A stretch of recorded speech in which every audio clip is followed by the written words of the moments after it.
There's another lesion down here I want to point out. I'm going to do this one first, I guess. There's an area down here called the Ventromedial Prefrontal Cortex.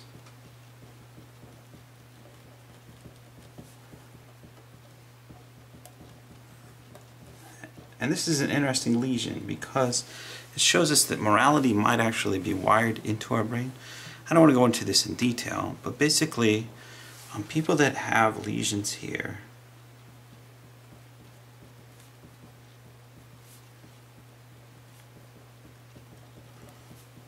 have no problem killing for the greater good. And you might be asking yourself or telling yourself right now, I don't have any problem killing for the greater good, but actually most of us do. And kind of one of the simple, it's been arranged in a couple of different ways, the experiment's been arranged in a couple of different ways, but I think the main way that I like to describe it is if there's a train coming down the track and you are right next to the switch, and if you don't throw the switch, it's going to kill 5 people. If you do throw the switch, it's going to kill 1 person. So you're going to be directly responsible for saving 5 people and killing 1 person. And it turns out that most of us would do that. Now, change the situation just slightly, and you say you're standing on a bridge over the railroad tracks next to somebody, and you see the train going down the tracks and it's going to hit 5 people. Do you shove the person next to you off the track, off the bridge, knowing that when the conductor sees that he's going to stop the train? And it's a little bit more nuanced. There's a little less chance there. It turns out that most of us would not do that. Another kind of a, well, it's kind of a crass description is kind of a, that's been presented to some people is a Nazi experiment. The Nazis are basically looking for Jewish people, and there's a baby that's crying. Would you snuff the baby in order to prevent the whole group from being found? And most of us would not do that. But people that have lesions here, they have no problems making that decision, saying, yeah, for the greater good, I'll do that. I know that's a little bit of a cruel one, but it's an interesting question that's been asked to people with lesions there. There's another area right here that lights up, and not all these are lesions. I'm just generally calling them lesions, but not all these are lesions. This area lights up on an MRI. So an MRI will, technically a functional MRI, will tell doctors, tell researchers when the brain is, what parts of the brain are being active. And when this part of the brain is active, it's usually because somebody is lying. So this is an area of the brain responsible for giving false information.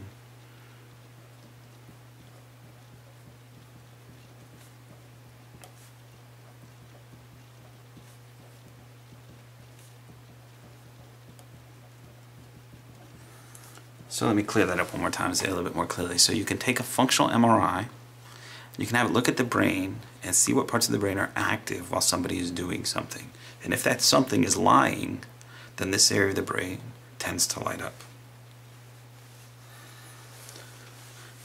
Moving next to, let's do this area here. It's called the Insula. And you'd have to pull this temporal lobe off in order to see the insula. It's kind of deep in there. And this is responsible for visceral motor sensation. Sorry, visceral sensation. So sensation that's deep in the body. I'm going to go right back to lesions because there was an interesting one here that came out. It's within the last couple of years. Lesions to insula seem to alleviate habits. So the classic example, and it's been shown in something like 27 other people, so small numbers, but the classic example is somebody had a stroke in that area, and when he went into the hospital with the stroke, he was a smoker, and when he came out of the hospital, he was no longer addicted to smoking. So it seems to be an area responsible for habits. This area right here is auditory, primary auditory.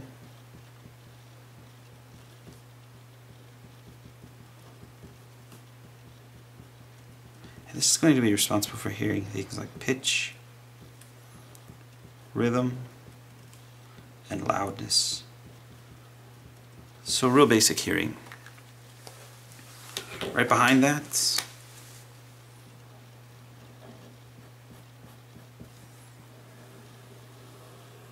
is Auditory Association. Auditory Association.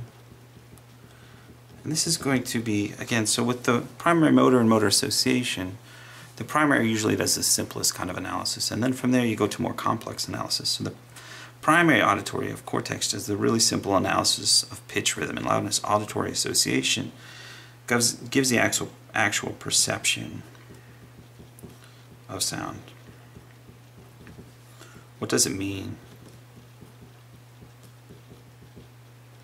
And how do you respond emotionally?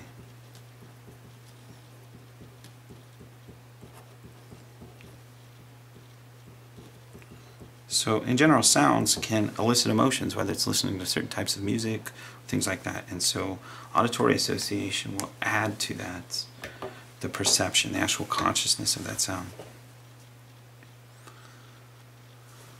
Let's go back and do some more. Let's start to sensory. Let's start up here. This is called primary somatosensory.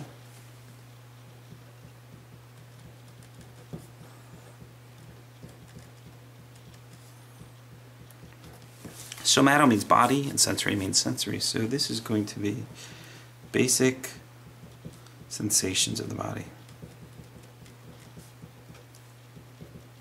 Kind of like primary motor controls individual muscles, primary somatosensory receives information from specific sensory organs.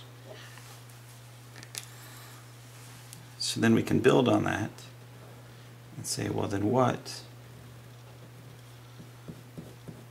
would somatosensory association do?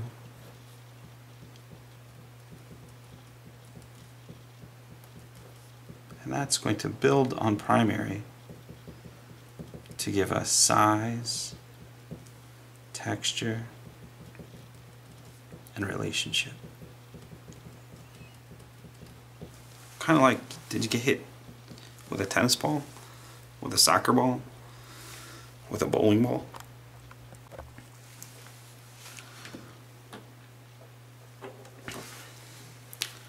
Right down here is gustatory.